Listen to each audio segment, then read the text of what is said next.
Hey, my name is Myles Anderson. I'm a professional joke explainer. I've been explaining my own jokes as a stand-up comedian for about 10 years now. When I first started out, I would tell jokes on stage and people would often not laugh, so I would end up having to explain them to everyone, and it's kind of become a career for me. So today I'm going to be looking at a few clips from some of the best comedians in the world and explaining the jokes for some people that don't seem to understand why it's funny.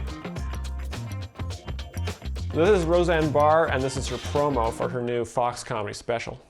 Some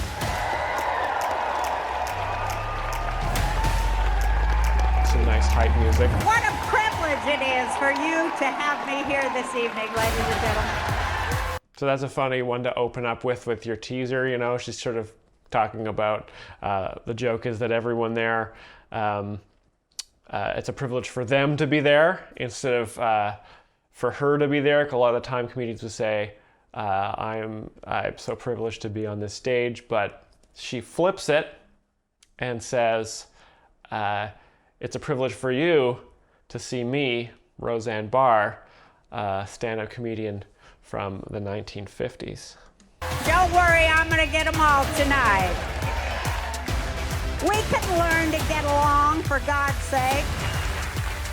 Did they apologize? Hell no. So I think the music may have covered the laughter on that one, because she's just sort of talking about how she doesn't apologize for anything. The joke is that she just says what she wants, and she doesn't care what anybody thinks. And it's been like that for the last 60, 70 years she's been doing stand-up. And finally, dear ABC. Oh, so that's the big closer, is that she's gonna go after ABC, the network that canceled her sitcom. So I guess she's gonna be doing like a little bit of inside baseball network television politics for the audience, which is always super funny. All right, let's look at another stand-up comic here. Who have we got? This is a clip from Jim Breuer's stand-up special where he talks about the COVID pandemic. Thank you all for coming out and risking your lives. So this is obviously taped illegally during the pandemic. So he's making a joke that everybody's risking their lives due to COVID. It's a joke because, like, statistically probably 13 people in the audience died if you think about like the amount of people in there. So they're all laughing because they're all kind of in on the joke. So good stuff.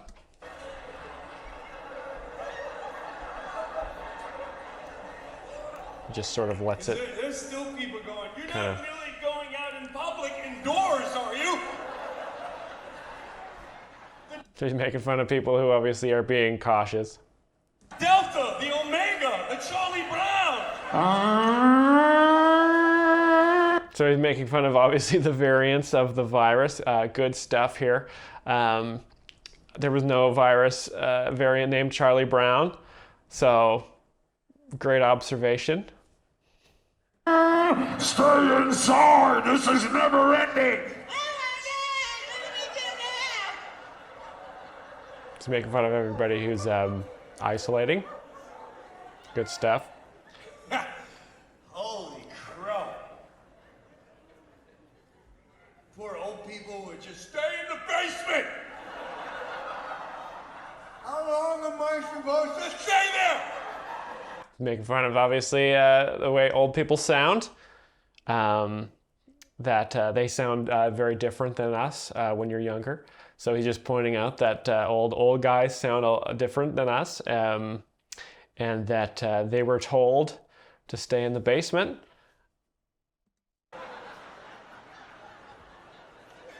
We'll come get you when it's safe.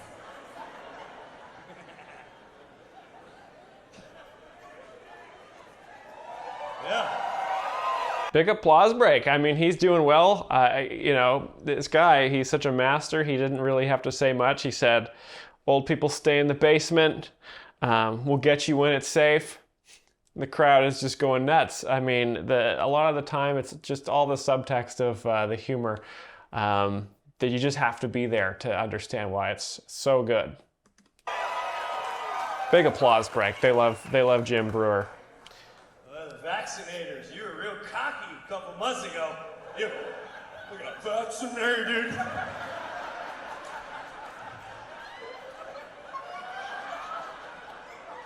So using his physical comedy here, obviously to walk back and forth on the stage and show how dumb people who get vaccinated are. I should mention this guy was on Saturday Night Live for about 23 years back in the 1980s. And he was one of the big stars of that show. Don't know why he got fired. I've never looked into it, but it can't be because he was too funny. Second shot, April 19th. I can't get sick from the corona. I'm vaccinated. So he's just doing some musical comedy here. Just fucking a virus. I'm vaccinated. He's got music. He did a little song. He's got a dance. He talked about COVID being in a bucket. Again, like COVID can't go in a bucket. So obviously, a lot of the joke is, you know, the absurdity of a virus being in a big old bucket. I'll even lick metal. I'm not afraid of anything. I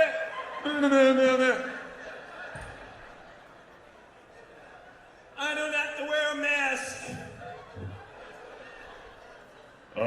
People vaccinated are getting sick. What? You need a new booster. What? So obviously during this, he's being kind of topical with this during the pandemic. The vaccine, I think in 1 or 2% of people was giving some pretty severe symptoms here. So he's just sort of pointing out how silly that is. Who wants a shot? Who wants to see a ball game? Ooh, ooh, ooh, ooh, ooh.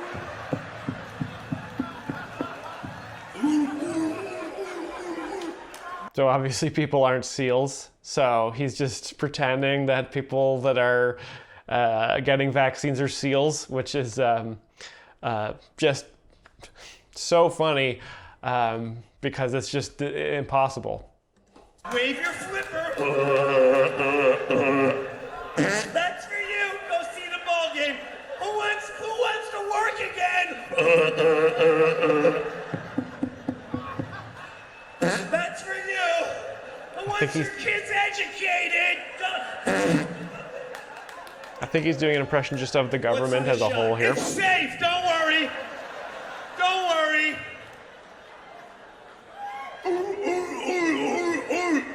Go ahead, get it. They love it. He's doing so well. I mean, again, pointing out just the silliness of a person being like a seal. I mean, that's just good comedy right there. I mean, when I take those steps back, I feel like this is gonna be a Broadway play in 3 years. You know what I mean? Like, what?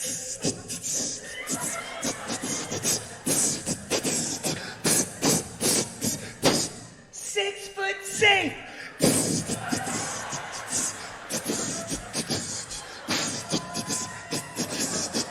Okay, so obviously the joke here is that people during the pandemic were encouraged to be 6 feet apart, and so Jim is very cleverly sort of demonstrating how this concept could be a play on Broadway, and then he does the whole dance with the percussion. Again, it's very absurdist humor that the 6 foot mandate would end up being a Broadway musical. Crowd loves it, and he's just killing, man. He's killing. Social distance, 6 foot safe.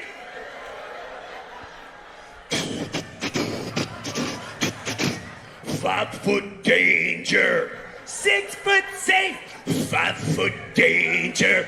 If you're 6 foot safe, I'm 5-foot danger. I'm coming to breathe on you.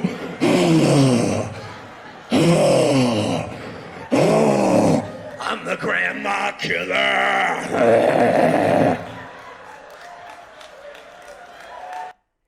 So obviously, this is a long bit he's doing here, talking about the 6 foot rule and how he sees it's quite arbitrary, and he's portraying the 5 foot as a gram. I mean, this guy, he's been doing it for so many years. He doesn't really have to say anything at this point to make everybody laugh. I envy his position as a joke explainer, professional, and sometimes comedian, that this guy can go on stage and he just does a dance and everybody's in on the joke. They all understand why this is really funny. His comedy is sort of a higher level than most. He doesn't really even have to say anything, and they know that this is really, really good stuff that he's doing here.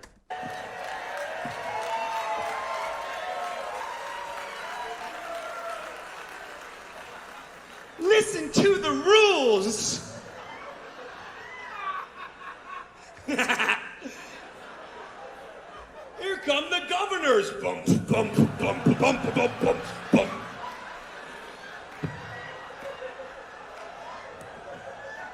We have no laws and regulations. So, I mean, he's a guy, he's so good at comedy, he can say, "Here come the governors," and then he does like just a silly walk, and people are like, "I hate governors. I hate people walking normally." This guy understands that I hate all politicians and rules, and he's just feeding them exactly what they want to hear. That's why he's one of the best. I can't wait to see where this bit goes. Yeah, this is a funny walk here. Nobody walks like this. We shall determine who is essential. Okay, he's doing a German voice now. So this is obviously implying the U.S. Government is a Nazi regime. That's and they're not, right? So that's the joke. We shall determine who may go at your house and who shall have a muffin.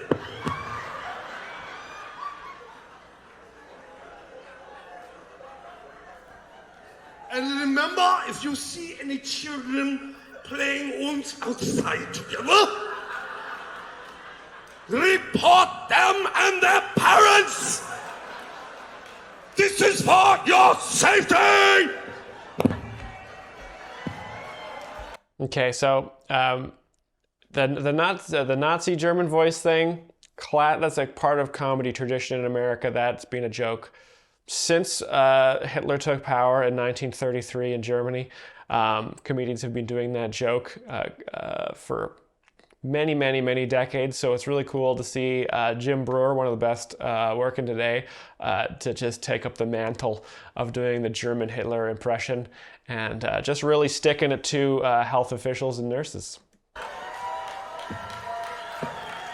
Crowd loves it. 6 foot safe.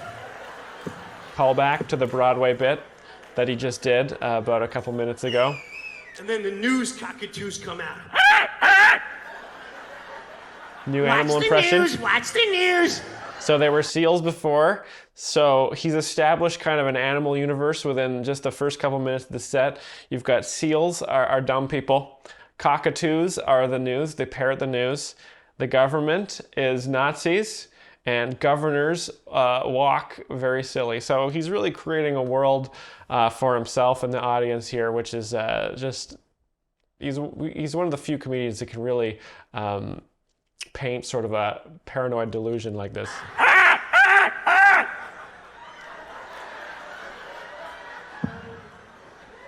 That's the wings of the bird. The bird like goes like. Trust the experts, trust the experts. Yeah, so people don't sound like that, right? So that's why. Trust the science, trust the that's what makes this so funny. CDC, CDC, Dr. Fauci, mask on, mask off. See, they just laugh when he says Dr. Fauci. That's why you know this is a comedy audience. These are comedy fans because they know that when you say Dr. Fauci, it's time to laugh. 2 shots, 1 shot, And he mask knows on, this too. 2 masks. Comply. Broadway. 6 foot safe. Back to the Do 6 foot. what you are told. It is for your And then safety. hits him with the Nazis. I mean, this guy was on Saturday Night Live, such a young man, just an absolute phenom, picked right up by NBC. They knew he was one of the best working when he was that young, and he's still one of the best today. It's incredible to watch someone who just has so many jokes per minute. So funny. I've never seen anything like this. There's the crowd there. These are older people. They've seen a lot of comedy before, so they know what is good. People want to fight and argue. You don't understand what's going on. Yeah, people don't sound like that. He sounds so ridiculous. So Everyone knows a doctor. I know doctor. And they told me like there's a stockpile. Action figures. Action. that's the news people again, obviously. So calling back again. News people don't sound like parrots, but that's the joke. Don't ask questions. And then back to the Nazi bit. I mean, wow, that was so good. So now we're going to be looking at Bill Maher doing stand-up comedy, talking about Christianity. We need cynicism. We need it the most with religion. I mean, the Bible. People, stop with the Bible. So obviously he knows his audience, you know. The Bible. People talk about it like it's a Bible. You know, I mean. Yeah. So he's using the term Bible as a. Someone will say it's like a saying that this is like the Bible of fly fishing, but he's saying like this is the Bible of the Bible. It's kind of like a play on cultural norms. Honestly, Got a good how laugh, does that too. get you closer to God? If you switch the stories in the Bible with the ones that you had in your fairy tale books as a kid, would you know the difference? If it was religion, that Jack went up a beanstalk, and a fairy tale that Jonah lived in a whale. Delilah, Rapunzel, a talking wolf, a talking snake, you know. There's a poison apple in the Garden of Eden, and there's one in Snow White. Does it matter? Who cares? You know, to believe these things. So got a nice little applause break there. So the joke is, so this is obviously a different time. This is like I think this might be the 90s or 80s, but this is a time when the Western world was 98, 99% certain that God was real and the Bible was a text that you'd all abide by. So this is some pretty racy stuff to be saying, that he doesn't believe that all of the Bible stories are real. It's kind of an edgy take, and you know, he's a risky comedian. Noah, match 2 of every species. Do you know that there's 800,000 species of insect? So you mean this old man matched up every little tick and mite and got them to fuck on a boat? Is that really... That's gonna get you closer to God, to think that? Their applause. They're obviously pointing out that that the story of Noah's Ark is in fact a fabrication, which is obviously very funny, because he's talking about how you can't make all the insects have sex on this boat. Totally absurd mental image. So nice little applause break there. I mean, the Bible, if you read it, looks like it started out as a game of Mad Libs. It does it. It's like, and then God made woman out of a rib. A rib, look at that. You know, I mean... So he's still talking about how the Bible's fake here. I mean, God... He's just working the bit. He's working towards something here. I want to see where he's heading with this. This is all just sort of setups, little jokes in between. Doesn't write books, okay? He can make a sunset. Why would he want to? You know, this idea that we make God into this semi-human, you know, he's a single parent who writes books and gets pissed, you know, he has a son. What is this, Bonanza? He has a son. I believe... So there, kind of the crux of the joke is a reference to a television show called Bonanza, which came out I think in 1938, 1939. Didn't have sound, but once it got sound, it became a really popular television show in America. And he's referencing that show to sort of get the laugh on that joke. So you kind of have to know Bonanza. Most people, obviously, in this crowd understand Believe in God. Bonanza. I just give him a lot more credit than this. I know that you can't know God. You know, our imaginations and imagining anything other than us is so limited. Everything that's not exactly like us, we make almost like us. Like aliens. Have you noticed they're never really that alien? They're just like us, but a metal eyebrow. Oh yeah, they're so different, you know. Pointy ears, a lot of skin conditions, you know. 28th century, dermatology still a problem, you know. So we got some big laughs there, talking about how people will anthropomorphize things that are different than, or that are not, we don't understand, that it might be imaginary. So he talked about how we make God seem like a human, and we make aliens seem like us as well there, which is a very silly thing that we do. And it's the same with God. We make him so much like us. And the irony there is that in the Bible, they're telling you in the very first story that you can't know him. What's the big sin they do right away? They eat from the tree of knowledge. Get it? Knowledge? Pay no attention to the man behind the curtain. That's what he's saying. You understand God as well as your dogs understand you. I believe that is the correct analogy, and that's why we love to be pet owners, because we are God to them. You know, we leave and they're sad. We come back and the sun has risen again. And the life giver has somehow returned to dispense justice and mercy. You know, here is a biscuit. You were good. You were kicked out of the bedroom of Eden. The joke here is that pets can be very affectionate to us, and when we leave, they're sad, and when we come back, they're very happy, which is, I guess he's sort of alluding to that's how we treat God in religion. So very funny stuff here. Shitting somewhere. And I know because I was raised Catholic, I know, and it's a programming you have to deprogram. It takes a lifetime sometimes. To this day, I cannot have sex on Christmas. There's no rational reason. I just feel Jesus is up there going, just don't fuck on my birthday. Would you? Is that?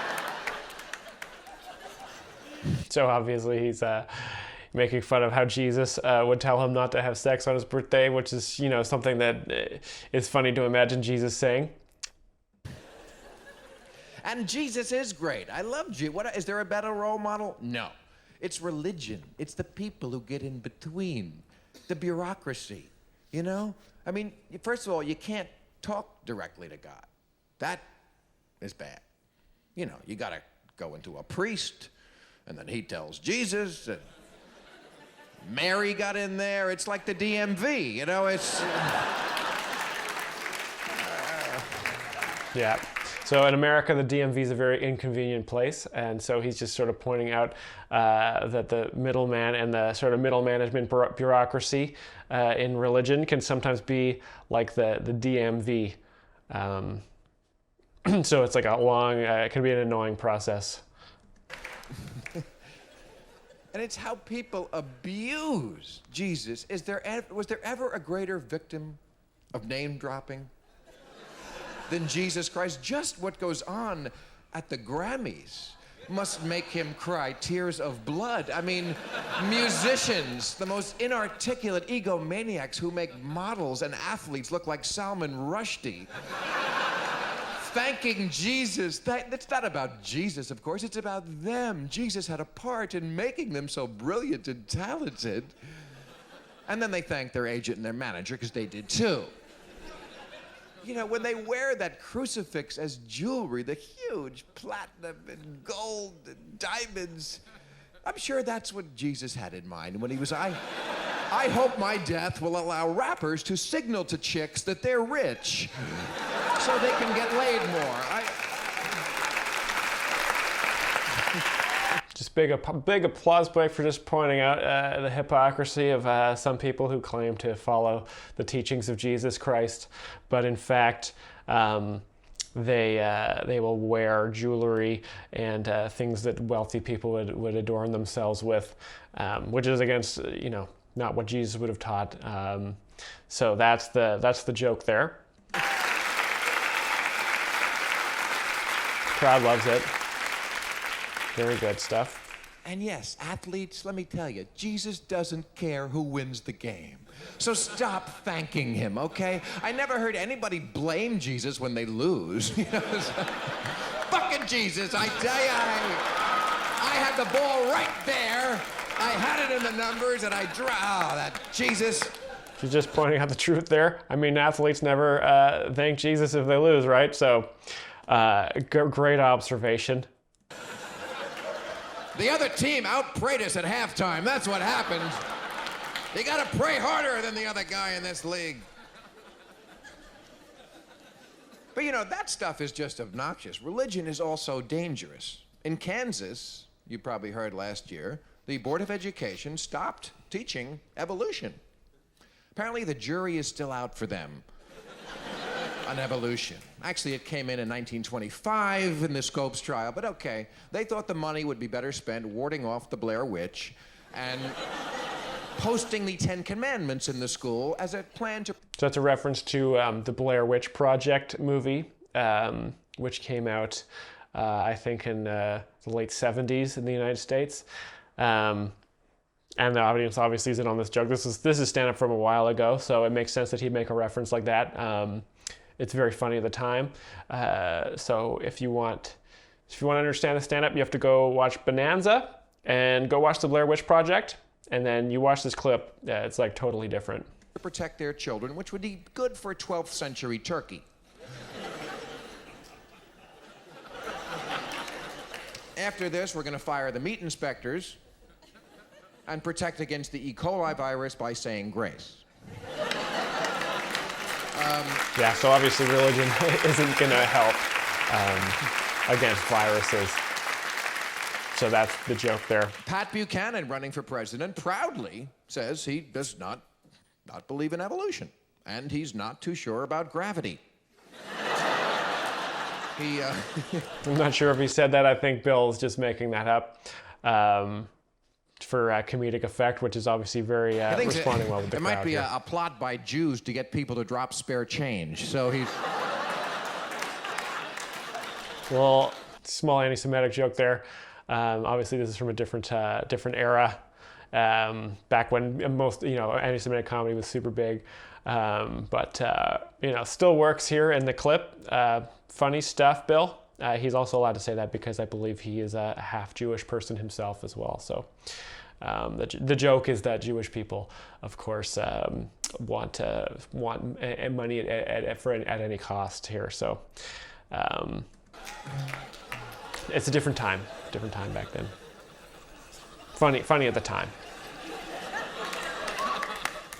But I'll also tell you this about Jesus. He is not a Republican. I don't know how this party... No.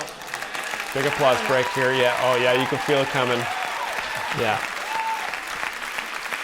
I don't know how this party took over Jesus Christ. What an unholy alliance. Because, back in the day, the Republicans used to be hot for money, not for Jesus. That's what I liked about them.